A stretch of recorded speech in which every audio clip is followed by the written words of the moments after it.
আসসালামু আলাইকুম। মুক্তিযুদ্ধের চেতনা টিভিতে আপনাদের স্বাগতম।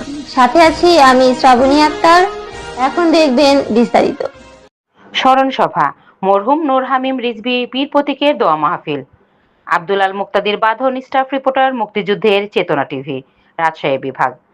আজ মরহুম নূর হামিম রিজভী বীর প্রতীকের দোয়া মাহফিল অনুষ্ঠিত হয়েছে রাজশাহী মুক্তিযোদ্ধা সংসদ সন্তান কমান্ড জেলা ইউনিটে। সভাপতি করেন বীর মুক্তিযোদ্ধা নুরুল ইসলাম খোকা, আহ্বায়ক জেলা সংসদ। বক্তব্য রাখেন বীর মুক্তিযোদ্ধা আবুল কালাম আজাদ, বীর মুক্তিযোদ্ধা নুরুল ইসলাম, আহ্বায়ক জেলা সংসদ আবুল কালাম আজাদ, যুগ্ম আহ্বায়ক জেলা সংসদ বীর মুক্তিযোদ্ধা তৈবুর রহমান, জেলা সদস্য বীর মুক্তিযোদ্ধা আহমেদ হোসেন, জেলা সদস্য বীর মুক্তিযোদ্ধা খন্দকার জামাল উদ্দিন, বোয়ালিয়া থানা আহ্বায়ক মহানগর বীর মুক্তিযোদ্ধা নুরুল আলম, সদস্য বীর মুক্তিযোদ্ধা এমদাদুল হক, পবা থানা আহ্বায়ক। দোয়া পরিচালনা করেন বীর মুক্তিযোদ্ধা শামসুল হক, বাগমারা থানা আহ্বায়ক। এছাড়া উপস্থিত ছিলেন বীর মুক্তিযোদ্ধা ও বীর মুক্তিযোদ্ধা সন্তানবৃন্দরা।